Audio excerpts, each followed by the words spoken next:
the idea of grafting is, again, everything has its time to graft, all right? So you graft different trees, different times of the year. Mangoes are tropical, or they're subtropical, really.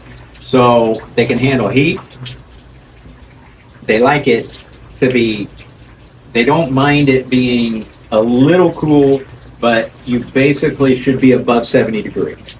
Okay, so you want to have night temperatures above 70 degrees. That used to mean June, July, August, September, and into October. Nowadays, April, May, and actually a lot of times this time of year it can get too hot. And mango trees will do not, and sometimes they have trouble. So what we do this now is a lot of times put a screen over them after you graft them, put them under the canopy of a tree so that they stay shaded. They don't, now canopies of trees are always better than shade cloth because natural canopies of trees have filter different wavelengths of light out of there, and they actually make it better for the grafting. So I oftentimes will graft my trees and put them under the shade of a tree. Not as dark as that one, you see, because there's no grass growing under there. If there's no grass growing under there, that means it's not getting enough light that these things are going to be photosynthesized, right? So the whole concept when you're trying to graft is you're taking, I cut this off a while ago, this budwood, okay? I mean, a while ago, earlier today. So once I cut this off, this is done.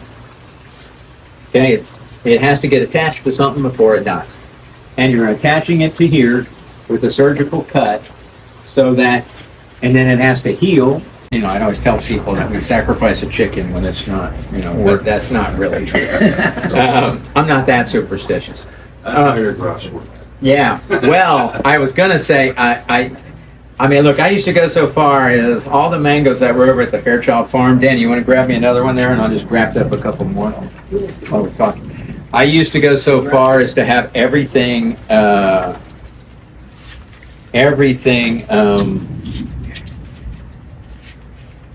used to get trees blessed. So I have trees over at the Fairchild Farm blessed by Catholic priests, by Muslims, by Hindus, by anybody that has anything better lying about witchcraft. Yeah, They do that on the outside. I would do stuff with when I go down the Amazon. I would get them blessed by the shaman in the thing. Now I did it partially because of made a damn good story, right? You know, I come back and I say, oh yeah, this was blessed, right? Yeah, you got it blessed, right? That's a Catholic priest. We did a whole ceremony, and the old man Magana was there when we did that one. And the best one was I used to bless all my wild mangoes with the holy woman of the village, right? That was a 3-hour ceremony. Yeah, I used to travel with those little breakdown coolers, right? And I'd cut budwood, put them in a plastic bag, and then put ice in the bottom of those little coolers, put a piece of cardboard on top of it, put my budwood on top of it, and then keep that because refrigerators get too cold, and refrigerator gets too cold and reliable. Know how to get it stop. The other thing, if it gets warm, it's not good. So I want to keep mango budwood at Junie. Would you cut it out? I want to keep mango budwood at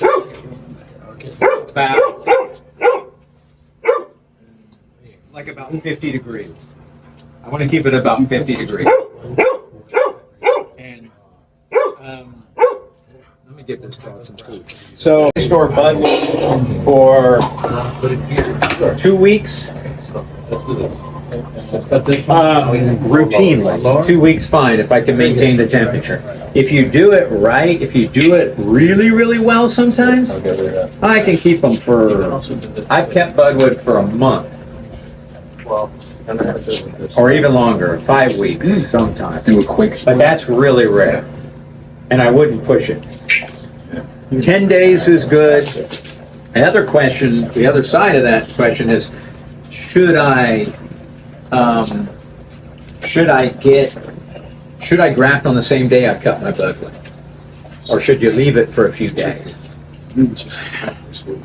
Again, it's more superstition than knowledge on that. I tend to like to cut my budwood the day before, just to light the incense around it. yeah, exactly. Just to do, it just comes whatever you do. There was a guy, very famous guy that Jorge knows, and some people around here know, a guy named Grafting Cliff. And Grafton was famous for having, he's a very, very good grafter, but he had lots of little idiosyncrasies about his grafting when he'd do this stuff. But that was one. All of us have our, I try to not betray my weirdness to tell everybody my little quirky rules of grafting, right? But I literally have the way I like to do it, and it's a big mixture of truth and superstition. About the moon, now this is where people really get, where people start to think I'm a little out there, but this is all real, okay? So, you graft on a growing moon, and best right around the full moon. So I like to graft on 2 or 3 days before the full moon till a couple days after. And that's when the best, because what happens is when you graft during a full moon, you get gravitational pull, right? And you get water pulled up into that tree. So everything stays wetter. Okay? It keeps the moisture better. It's just the opposite. Blooming is triggered by the waning moon. Waxing moon for grafting, waning moon for blooming. So what happens is on a waning moon, all of your rootstocks are dry because all the water is down here, right? It's not getting pulled in, and you have 2 different water systems in a plant, right? The roots produce pressure, turgor pressure that pushes water up, and the moon pulls water. So on a full moon, anybody walk under your banana trees on a full moon, what happens? You get wet from guttation. Your banana trees literally rain on you. And in the real tropics, on a real still full moon night, you walk out into the field and you get wet, even when it's not raining, because of all the water coming out of the trees, out of the leaves. So they're gutating. And so that's what makes the grafting the best during that time. Yeah, And I that's right. always was,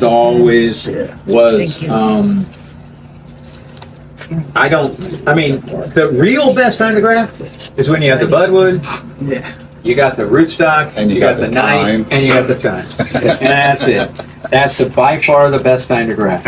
And whatever you do, I can tell you, so my whole job for my whole life was a plant collector, right? You never go back.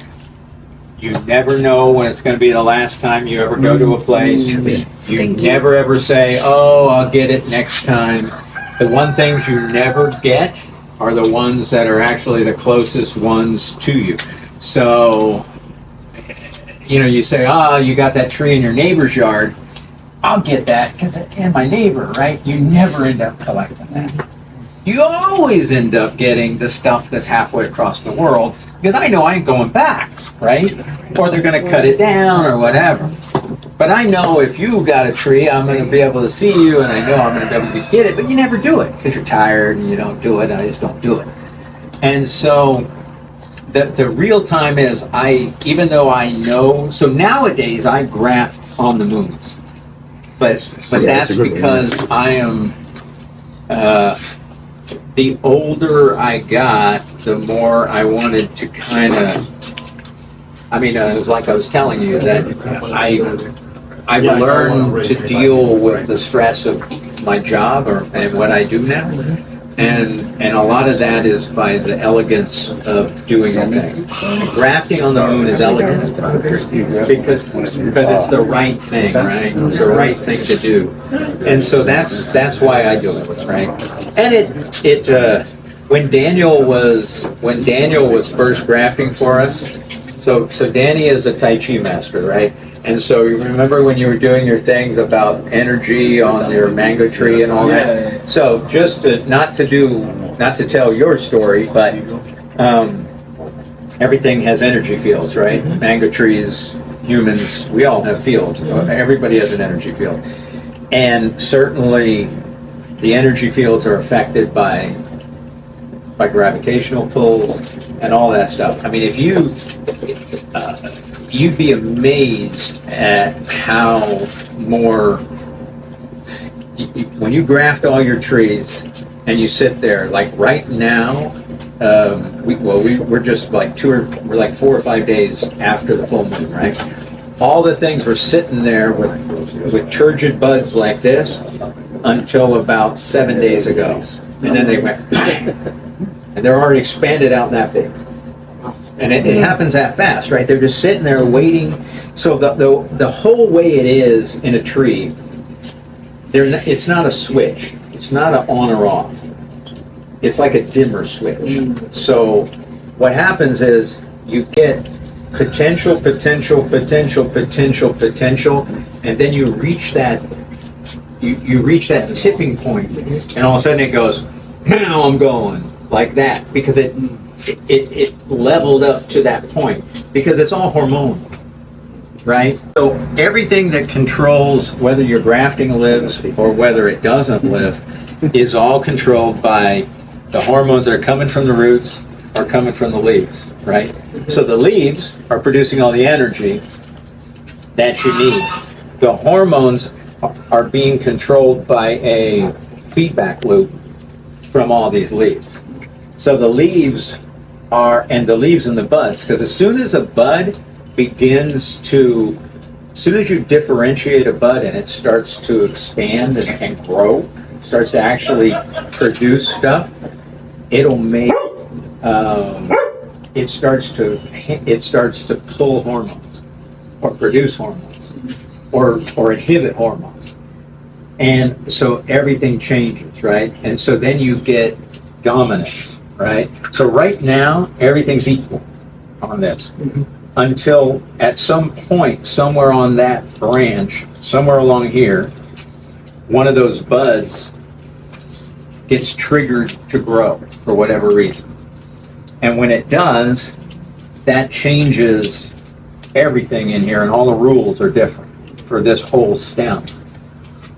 So that's what happens. So when you make a cut on this thing, it changes the messaging on that whole plant, right? Because you also get a wound response. And wound responses are just as triggering.